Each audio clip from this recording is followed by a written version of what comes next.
E começamos hoje a nova série Santos como o Senhor. Lhe convido a abrir a sua Bíblia no Evangelho de Lucas. Esse mesmo texto que nós vamos ler, Lucas capítulo 4, versos 1 a 13, está sendo lido em todas as igrejas que seguem o lecionário cristão, que estão também nesse projeto de Quaresma. É o mesmo texto, no mundo inteiro. Igreja católica, igreja luterana, anglicana, igrejas que estão seguindo esse período de preparação espiritual. Lucas capítulo 10. Eu estava só testando vocês. Lucas, capítulo, versículo, muito bem. Lucas 4, de 1 a 3.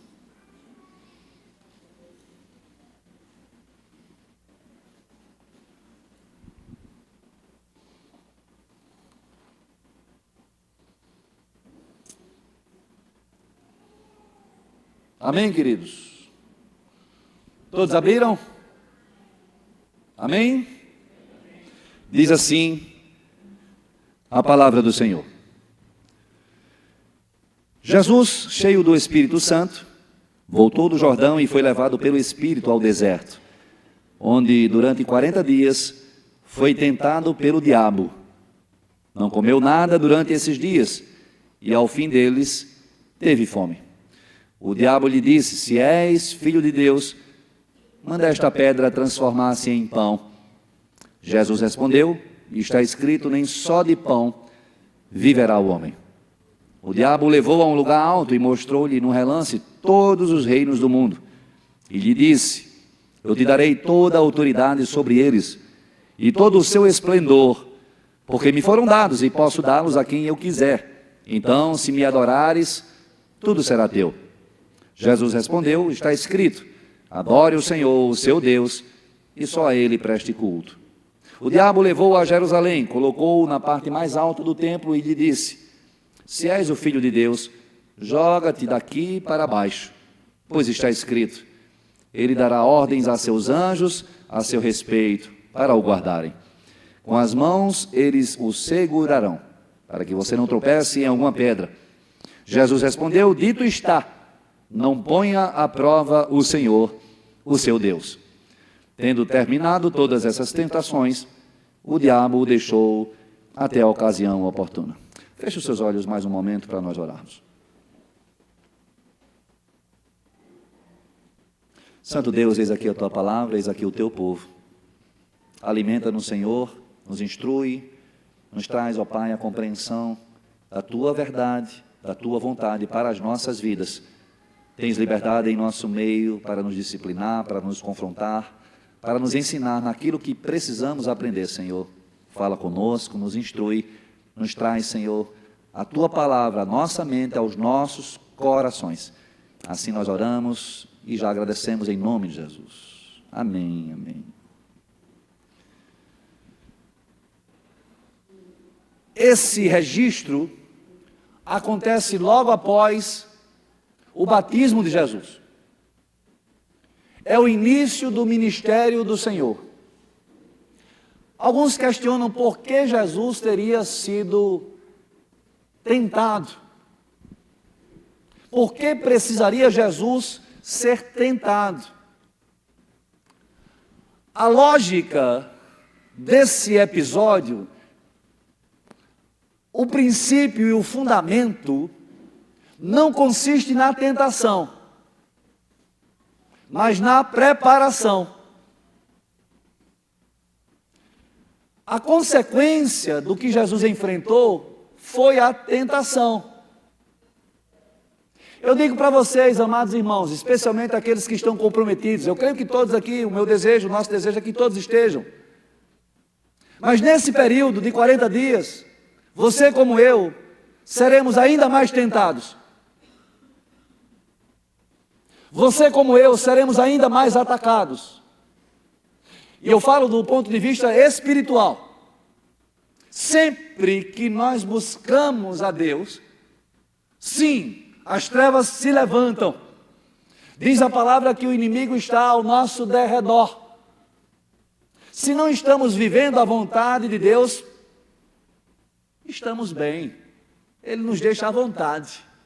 Se estamos distante do Senhor, vivendo em pecado, está tudo bem, está tudo tranquilo, aparentemente. Se buscamos ao Senhor, sim, há a retaliação. Há uma oposição. Portanto, o que temos aqui, o foco do que temos aqui registrado, não é na tentação, senão na preparação. Atentem a isso. Jesus inicia o seu ministério logo após ser batizado. Diz a palavra, nós podemos ler isso lá no capítulo anterior, final do capítulo anterior, verso 23 do capítulo 3. Jesus tinha cerca de 30 anos de idade quando começou o seu ministério. Nos versículos anteriores nós vemos o registro do seu batismo. Ele é batizado, inicia a sua missão, o seu ministério. Lembremos, temos aqui um indivíduo chamado Jesus, que nasceu, que viveu em forma humana, que teve essa experiência humana.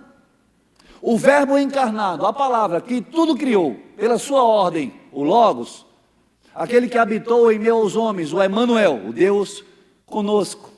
Mas sendo Deus, também viveu em forma humana. Chorou, sofreu, se alegrou, em forma humana. E essa preparação consiste exatamente no Jesus, homem, sendo preparado para uma missão que não seria nada fácil. Uma missão árdua, uma missão difícil. E aqui estamos nós, queridos. Aqui estamos nós também nesse período de 40 dias. E os 40 dias remetem a essa experiência de Jesus, como citei o concílio de Nicéia, estabelecendo a quaresma como sendo esse período de preparação em 40 dias, tendo como referencial a experiência de Jesus no deserto. Esse texto é por demais precioso e oportuno para iniciarmos, para termos o primeiro domingo de quaresma refletindo sobre a experiência do Senhor e sermos santos como o Senhor é santo, no que Ele viveu, no que Ele enfrentou, no que Ele experienciou. O que aprendemos, portanto, aqui com esse texto?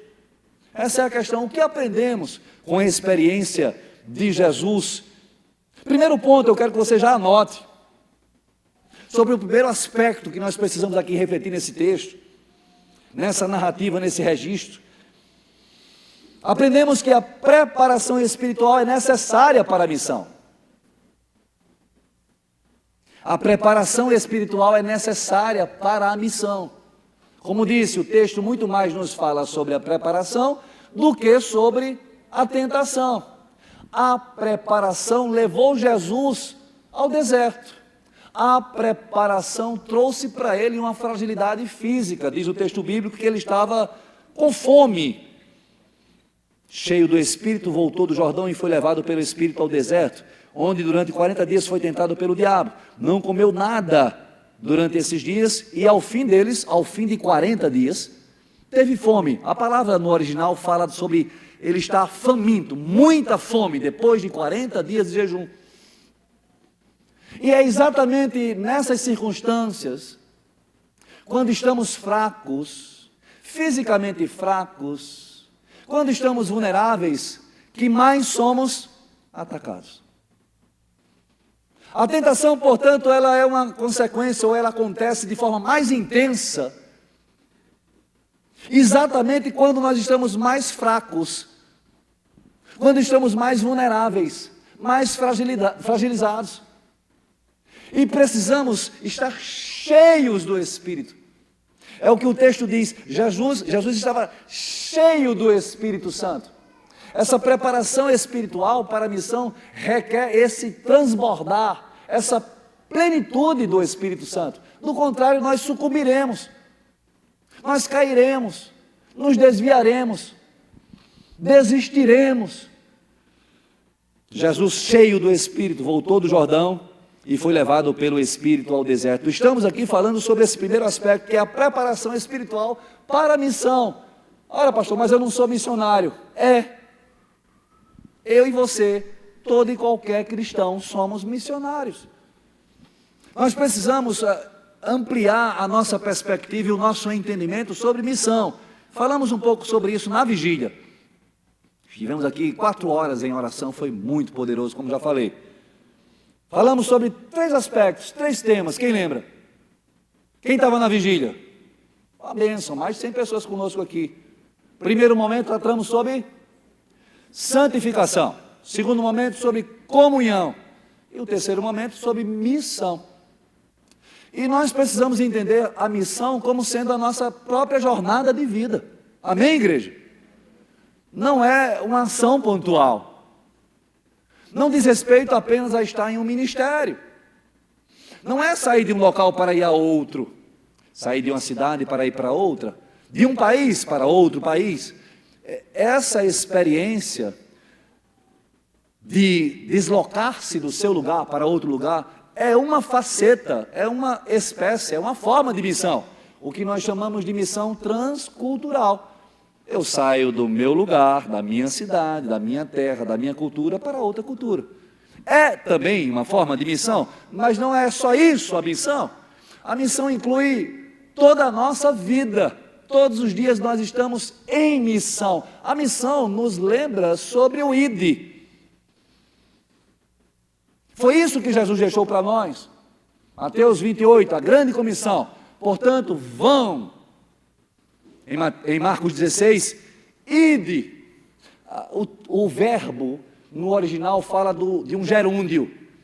Indo, caminhando, vivendo, proclamem as boas novas. Essa é a missão que nós temos. E que acontece em um ministério, acontece em um momento, acontece em todo o tempo, acontece todos os dias das nossas vidas. Portanto, nós todos somos missionários e temos uma vida no Senhor missional, em um propósito missional. A nossa missão é testemunhar de Jesus, a nossa missão é proclamar o Evangelho, é abençoar vidas, indo, vivendo no Senhor, proclamando o amor e a graça do Senhor. E precisamos dessa preparação. Do contrário, não viveremos ou não exerceremos a missão com efetividade. Estaremos vulneráveis, estaremos fracos, estaremos tão somente voltados para as coisas do mundo. Precisamos, portanto, estar cheios e plenos do Espírito Santo. Iniciando a quaresma, precisamos atentar àquilo que nos fortalece, aquilo que nos faz experimentar, provar dessa plenitude do Espírito Santo. As disciplinas espirituais, por assim dizer, oração, leitura da palavra, adoração, contemplação, comunhão, atos de bondade, atos de misericórdia, solitude, são tantas as disciplinas espirituais, mas há 3 que fundamentam a nossa vida: oração, Bíblia e jejum. Nós precisamos nos dedicar a isso. Foi o que trouxemos, inclusive, na vigília, foi o que trouxemos nesses primeiros dias, nos primeiros textos, da 4ª, da 5ª, da 6ª, falando sobre disciplinas espirituais. Não há como nos enchermos do Espírito. Não é uma experiência mística, abstrata, emocional ou sentimental. Deus nos dá as ferramentas, Deus nos dá os recursos. A palavra diz que Jesus estava cheio do Espírito Santo, pleno do Espírito Santo, e assim foi conduzido pelo Espírito Santo, nesse propósito de ser preparado, e em sendo preparado, pela vulnerabilidade física, pela fome, foi tentado. Essa é a realidade das nossas vidas, também nessa missão que nós exercemos, nessa preparação que eu quero dizer para vocês, é por toda a vida. Na quaresma nós somos lembrados, fortalecidos, renovados, despertados, intencionalmente buscamos ao Senhor, mas não diz respeito apenas a 40 dias, senão a toda a nossa vida, que é uma vida de preparação. É uma jornada com o Senhor, é uma jornada de fé. Amém, igreja? Portanto, o primeiro aspecto aqui, o que aprendemos inicialmente, é sobre a preparação espiritual para a missão. A preparação espiritual necessária para a missão. E compreenda, lembre-se, missão como sendo a sua jornada com o Senhor, a sua vida com o Senhor, o seu propósito de vida. E o texto continua, o verso 3, dizendo: o diabo lhe disse, e aí vem as tentações: Se és filho de Deus, manda esta pedra transformar-se em pão. E eu vou mais além, no verso 6. E lhe disse novamente a segunda tentação: eu te darei toda a autoridade sobre eles, os reinos que ele apresenta, né?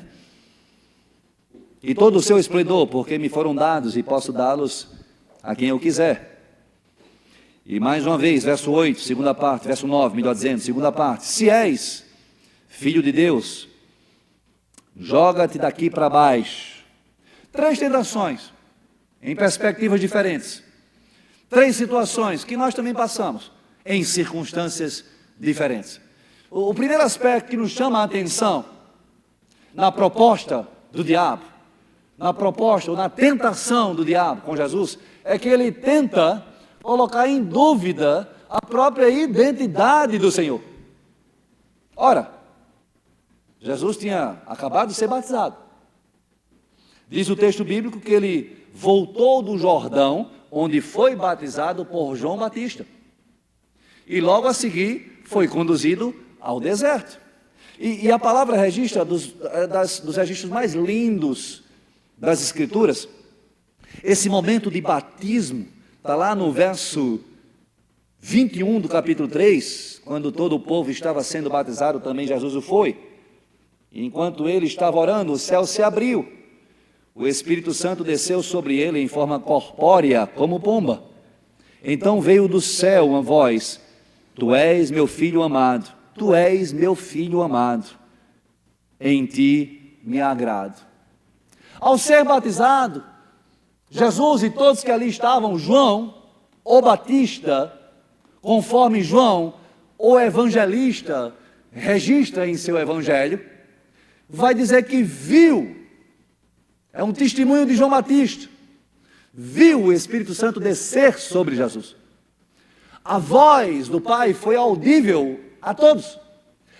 Nós temos no batismo de Jesus a evidência da Trindade. Que coisa linda! O Filho sendo batizado, o Espírito Santo descendo em forma corpórea sobre ele, e a voz do Pai assim afirmando: este é o meu Filho, em quem eu tenho prazer, em quem me comprazo, em ti me agrado, aqui como Lucas registra. E o diabo começa os seus ataques colocando a dúvida: se és filho de Deus. E a primeira tentação fala sobre uma necessidade real. Jesus estava com fome. Nada mais correto, na perspectiva humana, dele transformar aquelas pedras, ou aquela pedra em pão. Ele que tem todo o poder, toda a autoridade, ele que multiplicou pães para toda uma multidão, e peixes para que todos se alimentassem. E aqui, queridos, nós aprendemos o segundo ponto, sobre a natureza das tentações. Esse é o segundo aspecto. A natureza das tentações. Embora sejamos tentados de formas diferentes ou em circunstâncias diferentes, a natureza, a forma de Satanás atuar e nos atacar, tentando contra nós, é a mesma. A natureza das tentações e a fidelidade na resposta do Senhor. E nós precisamos atentar a isso. Como somos tentados e como devemos permanecer firmes, como refutar, como resistir às tentações. Veja, ele estava com fome, como disse, nada mais correto, nada mais justo aos nossos olhos do que ele transformar pedra em pão e se alimentar ao final dos 40 dias. Mas era necessário que ele ali permanecesse. Era necessário que ele resistisse. Se és filho de Deus, manda esta pedra transformar-se em pão.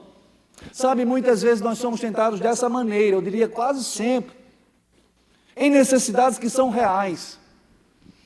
Fome, trabalho, saúde. Se és filho de Deus, por que estás com fome? Eu estou parafraseando as palavras de Satanás. Se és filho de Deus, por que estás doente?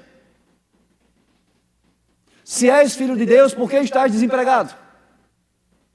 Porque crente não adoece, Crente não pode ser pobre. É só vitória. Numa teologia espúria, se é que podemos chamar de teologia, chamada teologia, eu diria, ideologia ou filosofia da prosperidade. Quantos cristãos adoeceram? Quantos cristãos passaram fome? Quantos foram perseguidos? Quantos foram mortos? Quantos foram crucificados como Jesus foi crucificado? Quantos foram decapitados? Quantos enfrentaram feras em espetáculos para os romanos? Por que não aprendemos com esses heróis da fé? Por que não somos fortalecidos em nossa fé pela experiência bíblica do próprio Senhor Jesus? Talvez porque não tenhamos o pleno conhecimento da palavra. A natureza das tentações é a mesma, queridos. Satanás começa a tentar Jesus por uma necessidade real. Ele estava com fome e é lícito a nós o alimento para saciar a nossa fome, para resolver uma necessidade que é real. Mas aí Jesus refuta, responde a essa tentação com a palavra, dizendo, está escrito, nem só de pão viverá o homem. E está escrito, Deuteronômio, mas de toda palavra que procede da boca de Deus. Jesus também disse, o meu povo perece, entenda, sofre, se angustia, se entristece, se fragiliza, se enfraquece e se vulnerabiliza por falta de feijão, arroz, carne, sustância, mistura, leite, bebida, água, não, palavra. Podemos estar muito bem alimentados e totalmente vazios, se não mergulharmos na palavra, se não nos alimentarmos espiritualmente na palavra de Deus, se não buscarmos o maná que Deus nos proporciona todos os dias. Foi assim com o povo no deserto. Um tempo difícil, um tempo árduo, Deus ali conduzindo, sustentando, trazendo para eles toda a provisão, de dia a nuvem que não permitia que eles sofressem no calor do deserto, de noite uma coluna de fogo que os acalentava, os consolava, os protegia do frio intenso, amplitude extremamente intensa no deserto, toda a provisão, água que jorrou de pedras, alimento que vinha do alto, do céu, e o Senhor orientava, não acumulem. O maná nos traz essa instrução, do que Deus nos manda do alto, o alimento do céu, que nós temos nas Escrituras Sagradas, mas negligenciamos. Aí vimos para o culto no domingo, achando que o fato de estarmos aqui, o que recebemos aqui, há de nos alimentar por toda a semana. Não! Amanhã é outro dia, novas lutas, novos desafios, novos enfrentamentos. E a cada dia nós precisamos buscar o maná. Não acumulem o que estamos aqui provando hoje, nesse momento, o que do Senhor nós recebemos hoje. Não se acumula, embora seja aprendizado para nós. Embora nos ensine, embora nos instrua, a cada dia, a cada dia. E essa palavra desse chamado ciclo circadiano, né? De um dia, de 24 horas que o próprio Senhor estabeleceu para nós. E que precisamos nesse dia, sobretudo, da presença do Senhor, do acordar ao ir dormir.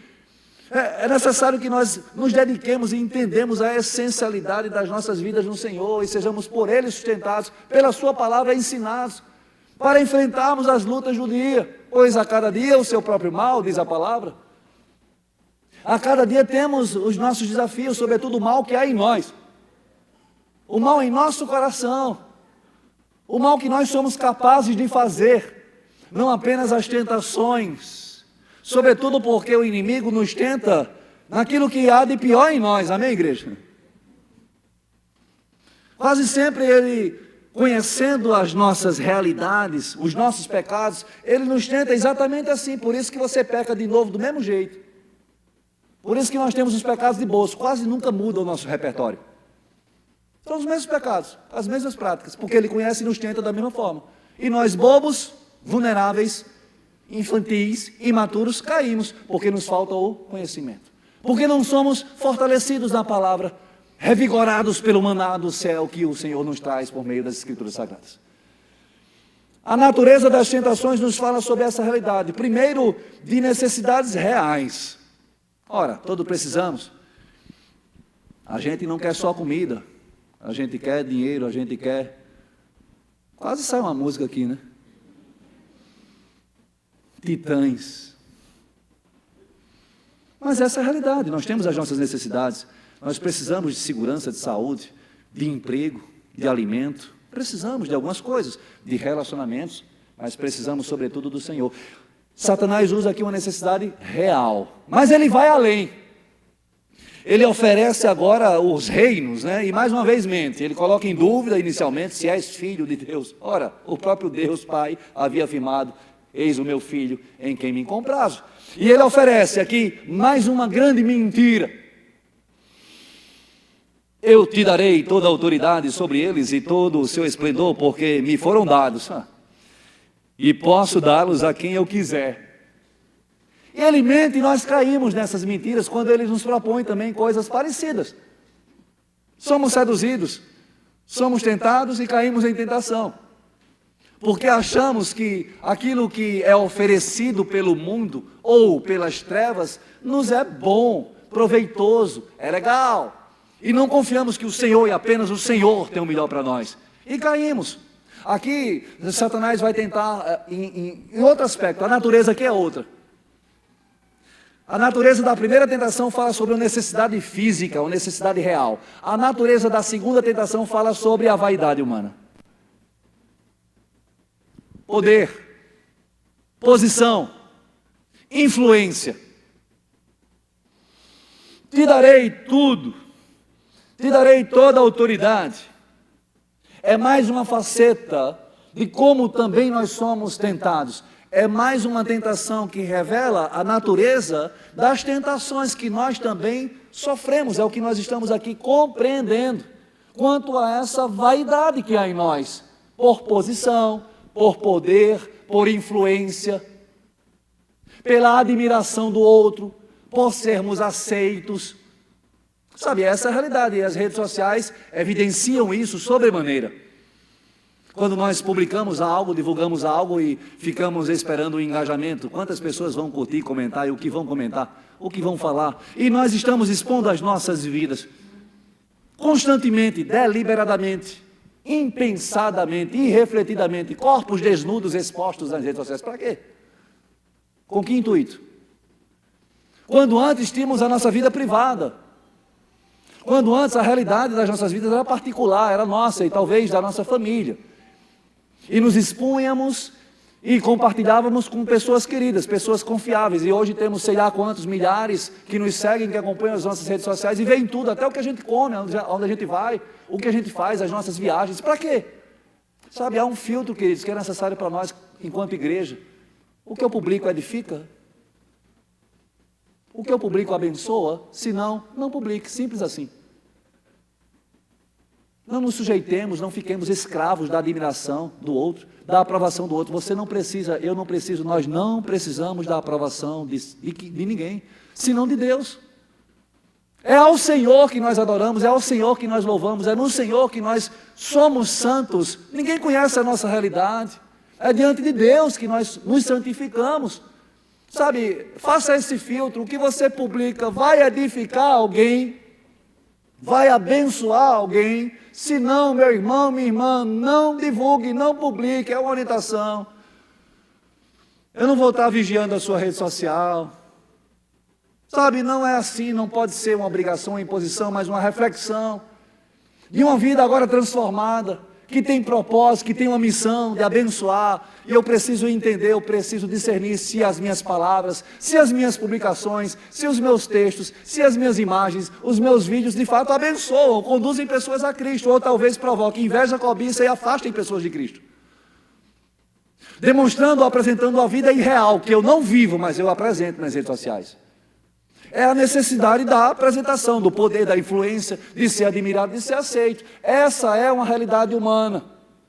Porque somos seres sociais. Mas aprendemos no Senhor, que é a Ele que nós devemos estar. É diante dEle que nós estamos e nos encontramos em todo o tempo. É a verdade diante do Senhor. Estamos desnudos e vulneráveis diante de Deus.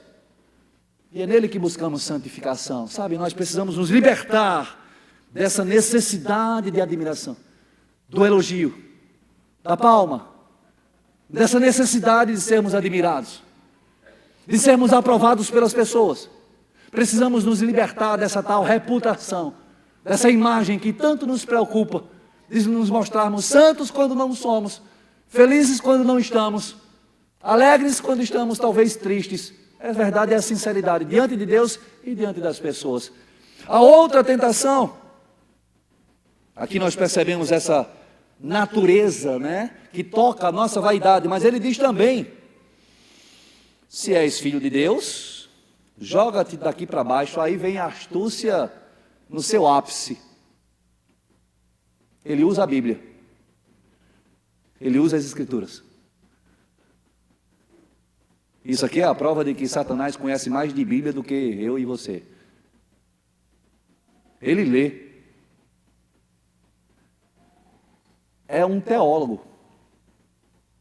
Isso é a prova que a teologia, por si, não vale nada. Eu sou teólogo. A letra mata. A teologia por si, o conhecimento da Bíblia em si, não vale nada. Que coisa contraditória, né? Incentivando vocês a estudar a Bíblia. Não é nada contraditório. À medida que eu conheço e pratico. Que eu conheço e tenho discernimento espiritual sobre aquilo que está escrito. Não só propago, não só reproduzo, mas vivo essa palavra. Esse é o valor da palavra. Manual de fé e prática. Não é algo apenas que eu reproduzo.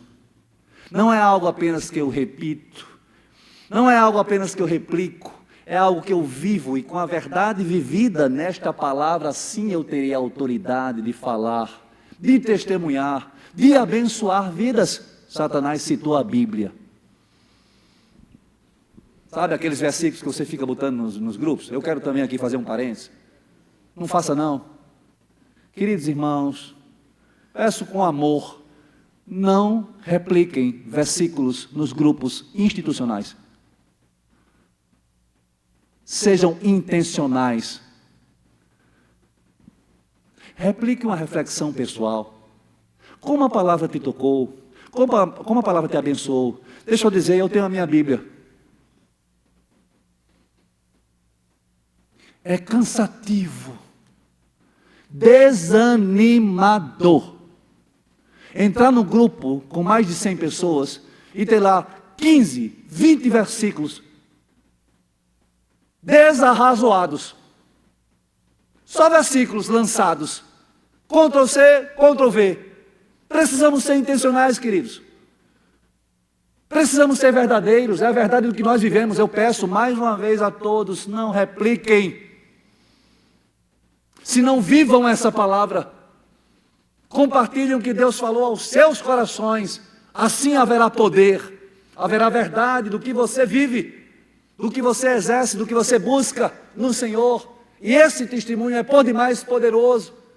Essa é a proclamação que nós precisamos ter, é a reflexão, e não entrar no automatismo, sabe, copiar, colar. Não deve ser essa a nossa prática. Não mais vivemos como o mundo. Essa é uma lógica do mundo. Sabe, seja verdadeiro, seja intencional, seja simples, com a sua simplicidade, do seu jeito, com as suas palavras. Não copiem devocionais, não façam isso. Estamos em um tempo de quaresma, nós temos devocionais. Se você puder, quiser replicar algo nesse período, replique as devocionais que nós estamos propagando em nossa igreja, para que haja em nós unidade e não confusão, para que haja em nós convergência e força enquanto igreja do Senhor. e não um excesso de textos que nada produzem, só enchem os grupos. Sejamos intencionais, sejamos sinceros, sejamos verdadeiros. Se você não tem o que falar, não fale. Se você não tem o que compartilhar, não compartilhe. Mas o desejo do nosso coração, o desejo da Cidade Viva é que cada um de nós tenha esse momento verdadeiro com o Senhor. Essa verdade no Senhor, assim sendo compartilhada e abençoando vidas. Amém, igreja? A terceira tentação fala sobre a soberba espiritual. Se a primeira trata das necessidades reais, ataca uma necessidade real, a segunda fala sobre a vaidade do poder, da posição. A terceira fala sobre soberba espiritual. Eu sou filho de Deus, eu sou cabeça, não sou cauda. E eu faço coisas, e eu testo a Deus. E eu provo a Deus, como se isso fosse possível. Na situação que temos nós em relação a Deus.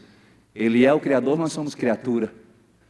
Ele é santo, nós somos pecadores. Ele é onipotente, nós somos limitados. Mas nós queremos provar a Deus. Nós queremos testar a Deus. E foi essa a proposta de Satanás. Te atira daqui. E aí ele cita a Bíblia. Porque está escrito, ele tira o texto do seu contexto. E texto fora de contexto é pretexto para heresia. Desvios. Ele tira totalmente o texto do seu contexto. O texto do Salmo 91 fala sobre essa proteção àqueles que estão no Senhor. Aqueles que permanecem no Senhor, aqueles que buscam o Senhor, aqueles que compreendem no Senhor o refúgio, a fortaleza para todas as coisas, não tentando a Deus, não buscando da sua sabedoria, do seu conhecimento, da sua experiência humana, da sua sabedoria humana para tentar ou provar a Deus.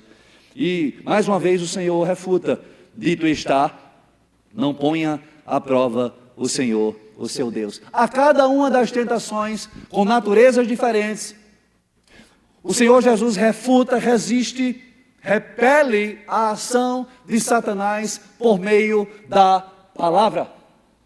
Inclusive quando é usada a palavra, ele repele a tentação, a investida do inimigo pela palavra.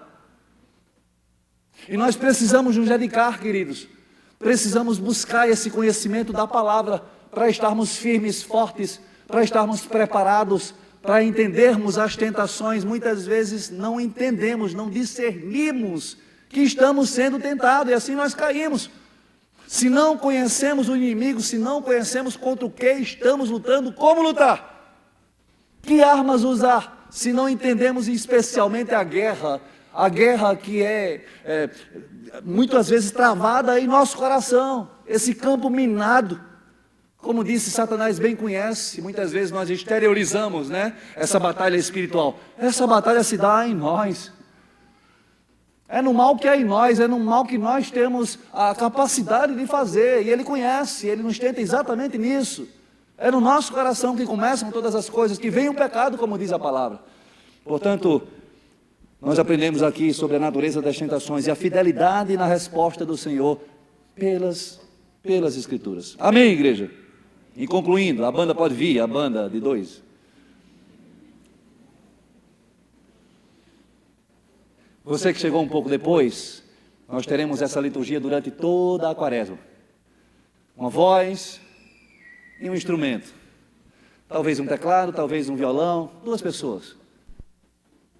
Sendo abençoados pela ministração dos nossos irmãos, mas entendendo sobretudo a oportunidade que Deus nos dá nesse período de quaresma, para aprendermos um pouco mais sobre essa disciplina que é a adoração. A adoração que flui de nós, do nosso coração, da nossa entrega. Eu sou músico, não sei se todos sabem, mas eu sou músico, tecladista, pianista, desde muito cedo. Por 30 anos toquei profissionalmente. Até vim para Campina Grande em 2016, há 9 anos atrás. Eu admiro um instrumento bem tocado, uma voz bela e afinada. Mas nós não precisamos. É bênção para nós. Eu não estou aqui desvalorizando ou desqualificando o ministério. É bênção para nós termos a banda, os instrumentos. Mas nós não precisamos de qualquer instrumento, senão de um coração que se quebranta para adorarmos ao Senhor. Amém, igreja? não podemos estabelecer nada como um recurso necessário para a adoração.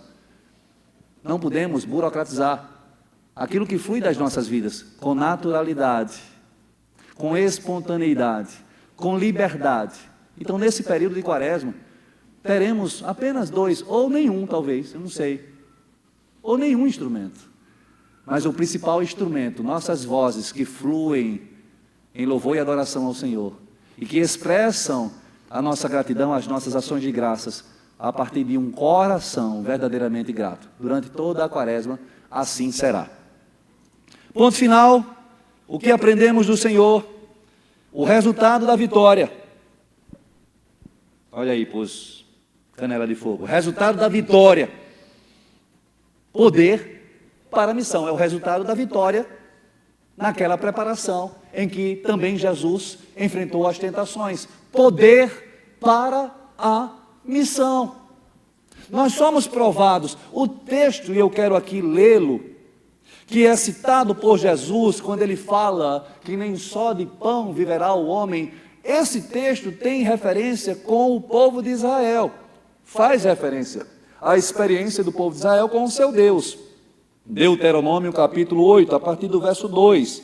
Lembrem-se de como o Senhor, o seu Deus, os conduziu por todo o caminho no deserto, durante esses 40 anos, para humilhá-los e pô-los à prova, a fim de conhecer suas intenções, se iriam obedecer aos seus mandamentos ou não. Assim ele os humilhou e os deixou passar fome. Os humilhou e os deixou passar fome, mas depois os sustentou com maná, que nem vocês, nem os seus antepassados conheciam, para mostrar a vocês que nem só de pão viverá o homem, mas de toda palavra que procede da boca de Deus. Essa é a nossa realidade, queridos. Estamos inseridos nessa realidade, nos desertos da vida, em nossa jornada, em nossa caminhada. Jesus passou pelo período de 40 dias, sendo provado, sendo tentado. Deus permitiu, Deus o conduziu, o Espírito Santo, o próprio Espírito Santo de Deus. Isso nos lembra também da experiência de Jó.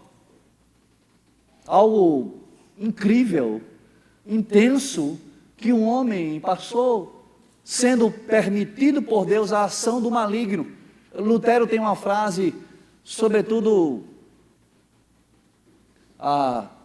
curiosa. Ele diz que o cão, se referindo a Satanás, ao diabo, ao capiroto, ao encardido, enfim, como você queira chamar, até o cão é o cão de Deus, como se estivesse ali numa coleira sendo controlado. E é assim, queridos, ele tem poder, não podemos desconsiderar. Ele é capaz de prodígios, é uma expressão, é uma palavra que diferencia aquilo que Satanás faz do que Deus faz.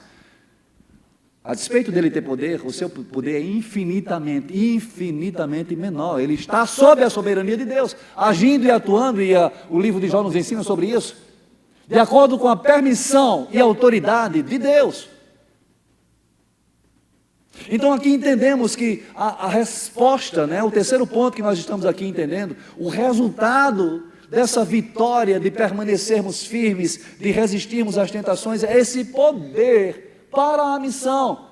Aqui inicia-se o ministério de Jesus, inicia-se uma vida profícua, inicia-se a missão que ele cumpriu de maneira exemplar, de maneira eficaz. E eu quero ler, não estamos aqui no texto propriamente dito, mas os versículos adiante, e a gente já conclui. O versículo 14 assim diz: Jesus voltou para a Galileia no poder do Espírito, após os 40 dias. E por toda aquela região se espalhou a sua fama. Ensinava nas sinagogas e todos o elogiavam. Ele foi a Nazaré, onde havia sido criado, e no dia de sábado entrou na sinagoga, como era seu costume, e levantou-se para ler. Foi-lhe entregue o livro do profeta Isaías. Abriu e encontrou o lugar onde está escrito: o Espírito do Senhor está sobre mim, porque Ele me ungiu para pregar boas novas aos pobres. Ele me enviou para proclamar liberdade aos presos e recuperação da vista aos cegos, para libertar os oprimidos e proclamar o ano da graça do Senhor.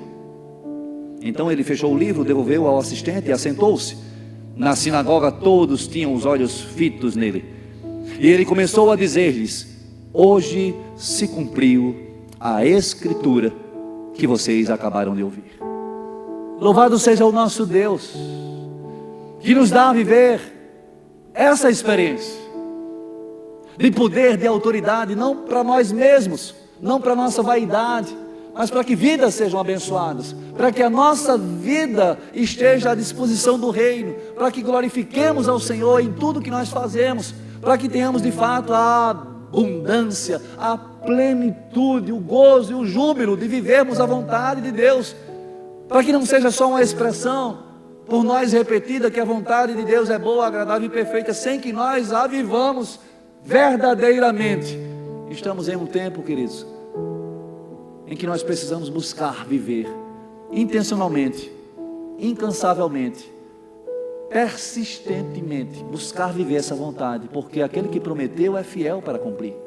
Aquele que nos proporciona a vida plena há de cumpri-la, se assim o buscarmos. Me buscarão e me acharão quando me buscarem de todo o coração. Que seja essa quaresma um tempo de transformação para nós. Transformação de valores, princípios, propósitos, de sonhos. Transformação da nossa vida, que ao Senhor pertence e pelo Senhor é sustentado. Amém, queridos? Feche os seus olhos, coloque diante do Senhor a sua vida.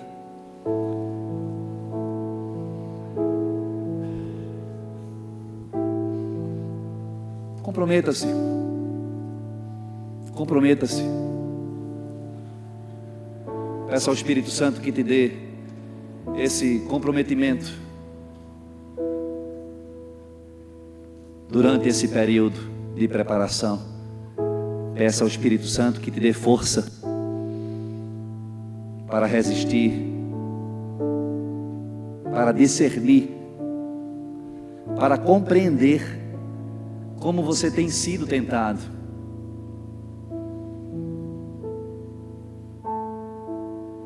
Não que você vá ao deserto. Talvez você esteja vivendo um deserto. Em nossas lutas, em nossas limitações, talvez estejamos vivendo um deserto árido, difícil, cruel, um deserto de dores, ansiedades, tristezas, sofrimentos. Foi no deserto que Jesus foi sustentado. Foi no deserto que Jesus permaneceu firme. O segundo Adão, como diz a palavra, em alusão ao primeiro, que no jardim, repleto de tudo, foi tentado e caiu. Aprendemos com Adão, que tendo todas as coisas, em meio à tentação, caiu. Aprendemos com Adão que não é necessário passarmos por problemas. Não é necessário termos nós lutas pessoais. Não, Adão estava servido, em paz, em harmonia com Deus. Assim como no deserto, também quando estamos bem, somos tentados. Especialmente quando negligenciamos a presença de Deus. Quando estamos saudáveis, quando estamos empregados, quando estamos com dinheiro, quando a nossa família está bem, também somos nós tentados. Em todo o tempo, essa é a nossa realidade. Adão foi tentado tendo tudo o que era necessário, estando e permanecendo na presença de Deus. Aprendemos com Adão, mas aprendemos sobretudo com Jesus, que não usou justificativas, que não hesitou, não vacilou em meio às fraquezas, em meio às tentações que lhe foram impingidas, que lhe foram oferecidas. Resistiu e permaneceu firme, porque havia no Senhor um propósito, um senso de missão muito maior do que qualquer oferta do mundo, um senso de propósito muito mais forte do que qualquer outra coisa, do que qualquer outro plano, outro projeto que nós tenhamos, que nós vivamos. Que nesse tempo de 40 dias possamos viver a vontade de Deus, o projeto de Deus para nós. E cremos nós, Ele tem o melhor a nos oferecer, nos proporciona o melhor que nós podemos viver. Coloque diante do Senhor, entregue os seus dias, entregue esse período, entregue a sua vida, peça força, disciplina, perseverança, peça entendimento, discernimento do que você precisa fazer, de como você precisa se dedicar a cada dia, em cada dia desses 40 dias.